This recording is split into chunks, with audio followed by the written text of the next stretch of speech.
Hello and जय Bhim. My name is साहिल वाल्मीकि। आप देख रहे हैं दलित डेस्क। हाल ही में सोशल मीडिया पर एक हैशटैग ट्रेंड कर रहा है टू इंडियाज। ये टू इंडियाज हैशटैग कहां से शुरू हुआ?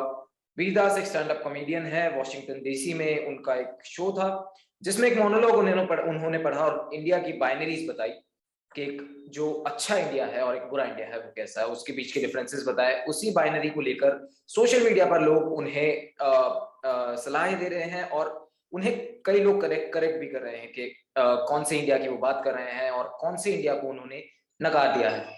इसी बीच उनके कुछ पुराने वीडियोस निकल कर आए हैं जिसमें वो यूपी की फॉर्मर सीएम बहन जी मायावती को आपत्तिजनक स्टेटमेंट उन पर पास करते हुए नजर आ रहे हैं। उनके पुराने कुछ शोज हैं और कई सारी वीडियोस वायरल हुई हैं जिनमें उन्होंने मायावती जी पर कास्टिस्ट सेक्सिस्ट प्रॉब्लमेटिक स्टेटमेंट दी हैं।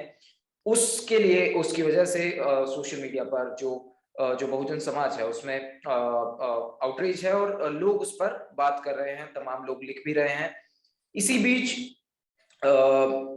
दिल्ली में वीरदास पर इस पूरे मामले में एफआईआर की प्रक्रिया जो है वो शुरू हो चुकी है। हमारे साथ अभी कनिष्क सिंह है, भीम आर्मी से जनरल सेक्रेटरी हैं दिल्ली स्टेट के, और इन्होंने एफआईआर रजिस्टर करने का जो प्रोसेस है वो शुरू कर दिया है वीरदास के खिलाफ। वो जो उन्होंने फॉर्मर सीएम यूपी की फॉर्मर सीएम बहन जी मायावती पर जो टिप्पणी की थी।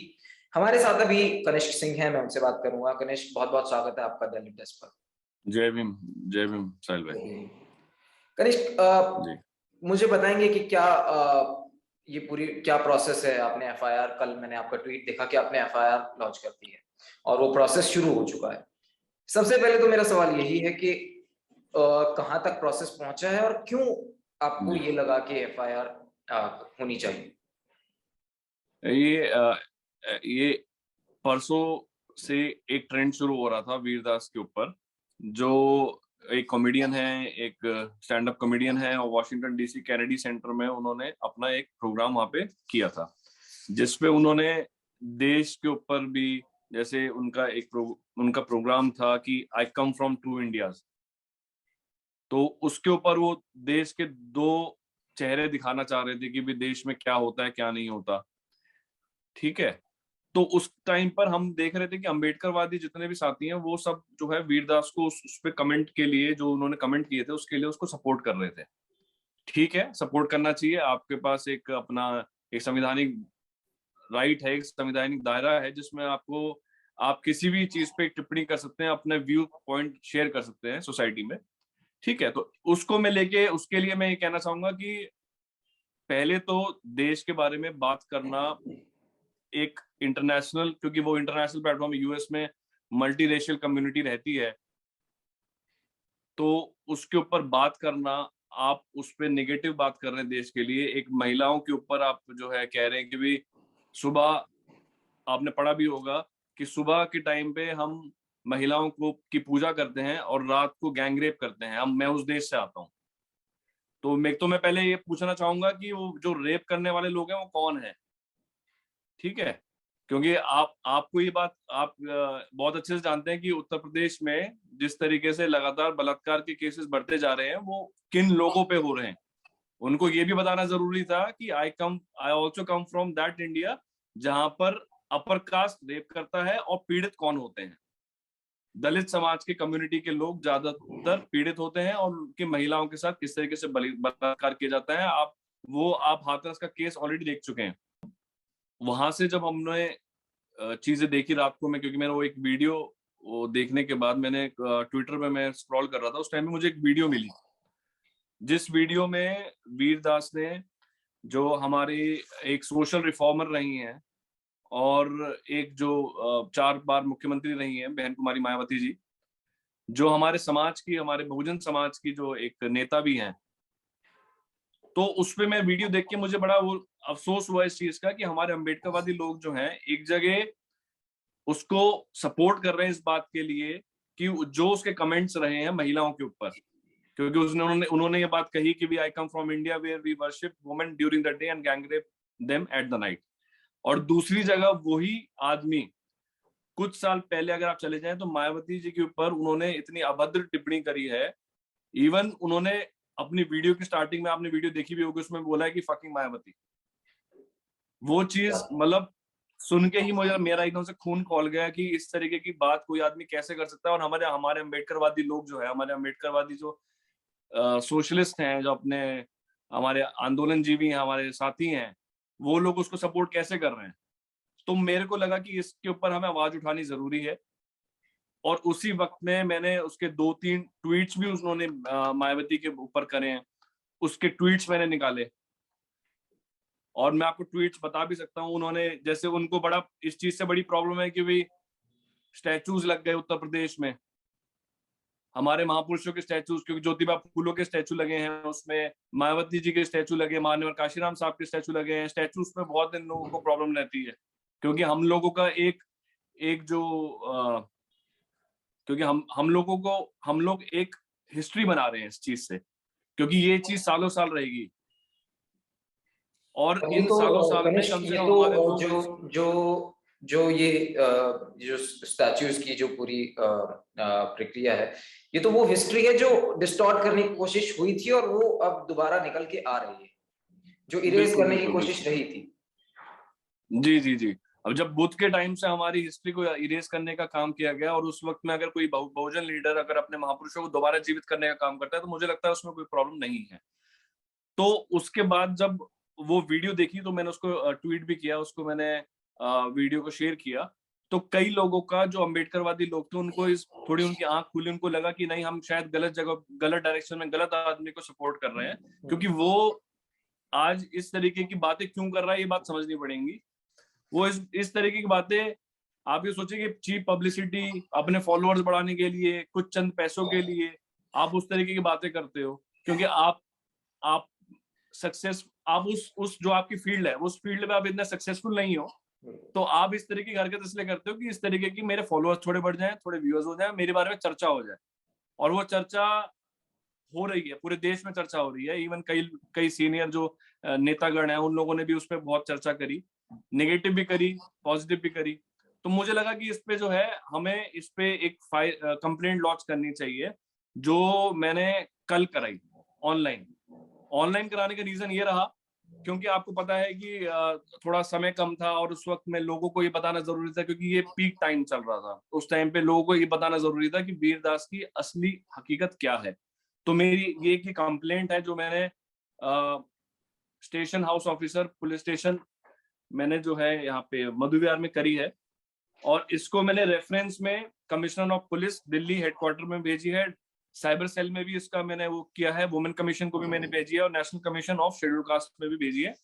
और हमारी मांग इस चीज की ये है कि इस पे SC/ST एक्ट पे भी इसके ऊपर एक मुकदमा होना चाहिए। दूसरा, जो जिस तरीके की उन्होंने अभद्र महिलाओं को, महिला के बारे में, और इतने पब्लिक लेवल पे महिला के बारे में जो उन्होंने टिप्पणी करी है, आप मैं बोल भी नहीं सकता उसने क्या बात बोली थी। वीडियो तो वो वो टिप्पणी जो उन्होंने करी है, तो उस टिप्पणी के ऊपर मुझे लगता है कि, और वहां पर सबसे बड़ी बात यह है कि वो जो लोग देख रहे थे उस शो को, कोई वहां पे विरोध करने वाला नहीं था, क्योंकि वहां पे सब लोग एक कम्युनिटी के लोग बैठे हुए थे, एक अपर कास्ट कम्युनिटी को बैठे हुए थे, जो उस व्यवस्था को सपोर्ट करते हैं। उसका मजाक बनाएंगे, अगर मायावती के बारे में बात करेंगे, उनका एक मजाक बनाएंगे, या फिर हमारी जो भी हमारे महापुरुष हैं जो उस कम्युनिटी से आते हैं, तो उसके बारे में बात करेंगे, तो वो लोग उस चीज का मजाक उड़ाते हैं, उसको चीज को हंसते हैं, सोशल प्लेटफॉर्म पे हंस रहे हैं, जिसमें वहां पे 100 लोग मौजूद थे।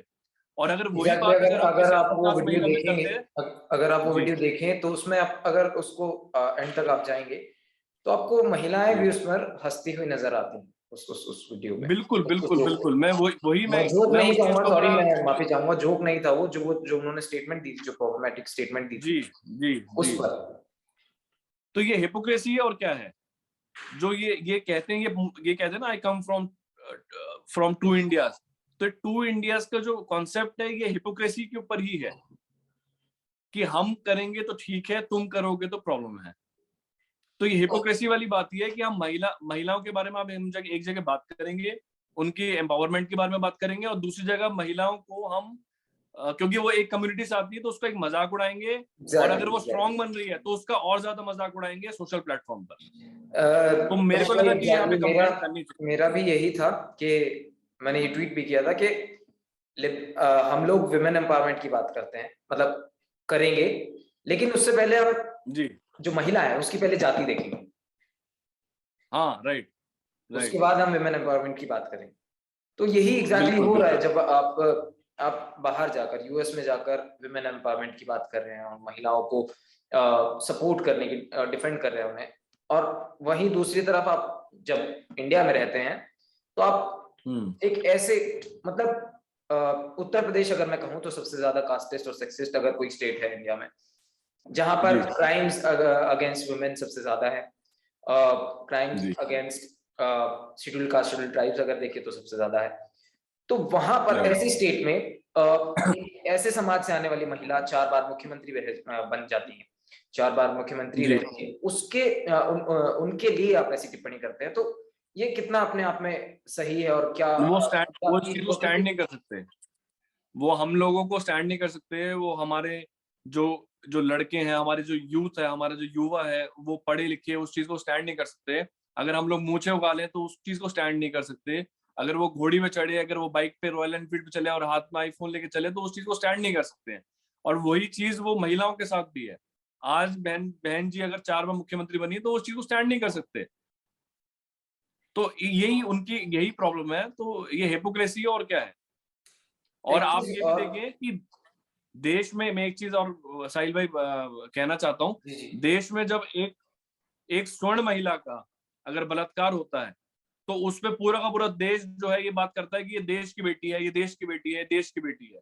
ठीक है, जंतर मंतर पे बड़े बड़े प्रोटेस्ट होते हैं, लाखों के लोग भीड़ इकट्ठी होती है, इंडिया गेट पे लाखों लोग इकट्ठे होते हैं। सब नेता, उस नेतागण जितने भी बड़े बड़े अलग अलग पॉलिटिकल पार्टी के, सब लोग उसके लिए आवाज उठाते हैं बड़ी मजबूती से। क्यों? क्योंकि वो देश की बेटी हो जाती है। लेकिन दूसरी जगह जब एक वाल्मीकि समाज से, एक दलित समाज से अगर एक लड़की के साथ कोई बलात्कार होता है, उसको दुष्कर्म होता है, तो उसके ऊपर सबसे पहले उसकी जाति के बारे में बात की जाती है कि भाई ये इस कम्युनिटी से आई है। तो इसलिए उसको ये कहना है कि वो दलित समाज की बेटी है, देश की बेटी नहीं होती वो। फिर वो दलित समाज की बेटी है। उन लोगों को बता दिया जाता है अपने उसमें, अपने जो उनके प्लेटफॉर्म, उनके जो संगठन है, कि इसके लिए आपको आंदोलन नहीं करने, इसके लिए आपको आवाज नहीं उठानी। आवाज आपको अपने, अपनी महिलाओं के लिए, अपने उनके लिए उठानी है। ठीक है, किसी के साथ भी होता है, गलत है, हम हर जगह सपोर्ट करते हैं क्योंकि हमारा, हम, क्योंकि देश को हमने इस देश में अपना योगदान दिया है, तो हम सबको बराबरी का अधिकार की हम बात करते हैं। और वही हमारा संविधान भी कहता है, यही बाबा साहब का कहना था। तो हम तो उस चीज की बात करते हैं, लेकिन वो लोग क्या करते हैं, वो लोग डिफरेंशिएट करते हैं on the basis of caste, कि अगर किसी का बलात्कार भी होगा तो उस पर भी हम डिफरेंशिएट करेंगे कि हाँ ठीक है, न्याय मिलता है, ठीक है, नहीं न्याय मिलेगा तो कोई प्रॉब्लम नहीं है। क्यों, क्या फर्क पड़ता है, क्योंकि हमारे समाज की थोड़ी ना लड़की थी। तो ये चीज भी आपको सोचनी पड़ेगी, देखनी वही पड़ेगी। अगर आप देखें भी तो जब हाथरस घटना हुई थी तो जंतर मंतर जी, पर उतनी भीड़ नहीं थी, जब दिल्ली कैंट हुआ तब जंतर मंतर पर उतनी भीड़ नहीं थी।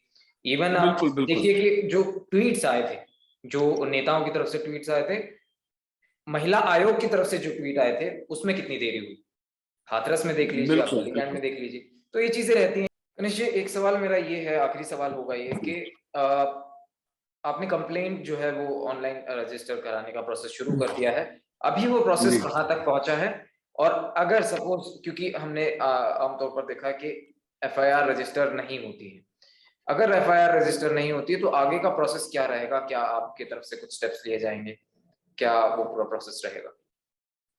मैं पर्सनली जो हमारे वकील है, मैं उनसे बात कर रहा हूँ। कल तो मैंने ऑनलाइन एक कंप्लेंट लॉन्च कर दी है। आज मैं जो आपको कमीशंस के बारे में मैंने बताया, जैसे कमिश्नर ऑफ पुलिस है जो आपको, उनका हेडक्वार्टर है यहाँ पे, ये deputy commissioner of police cyber cell है, वुमेन कमीशन है, इन सबको आज मैं लेटर भेज दूंगा। उनकी तरफ से मैं रिस्पॉन्स की उम्मीद करता हूँ कि जल्दी से जल्दी रिस्पॉन्स करेंगे। अगर वो जल्दी से जल्दी रिस्पॉन्स चीज पे नहीं करेंगे तो मैं इसको कोर्ट में लेके जाऊंगा, और कोर्ट में ही, कोर्ट से जाके ही फिर हम एफआईआर लॉन्च करा लेंगे। कोई ऐसा नहीं है कि पुलिस थाना मिलेगा तो ही पुलिस, क्योंकि पुलिस स्टेशन, ये मुनमुन दत्ता के टाइम पे भी यही बात हुई थी। बिल्कुल। मुनमुन मुनमुन दत्ता के टाइम पे भी और जब उन्होंने मैं कंप्लेंट लॉन्च करी थी तो अगर उन्होंने, गलत नहीं हूं जी तो मैं दिल्ली में जब मुनमुन दत्ता के खिलाफ जो एफआईआर हुई थी, आप पहले शख्स थे जिन्होंने दिल्ली में एफआईआर कराई थी। जी जी, मुझे लगता है कि करना चाहिए। मतलब मैं तो इवन ये भी कहना चाहता हूँ कि जो, भाई मैं वकील नहीं हूँ बाय प्रोफेशन, लेकिन जो लोग वकील हैं, जो लोग इस चीज को समझते हैं, अभी सुप्रीम कोर्ट में हमारे वकीलों की कमी नहीं है, सुप्रीम कोर्ट तक हमारे वकील हैं, तो उन लोगों की जिम्मेदारी बनती है कि भी वो लोग इन सब चीजों के में पीछे ना हटे, क्योंकि इन सब चीजों से तो अब हमारे समाज का मनोबल अप होता है।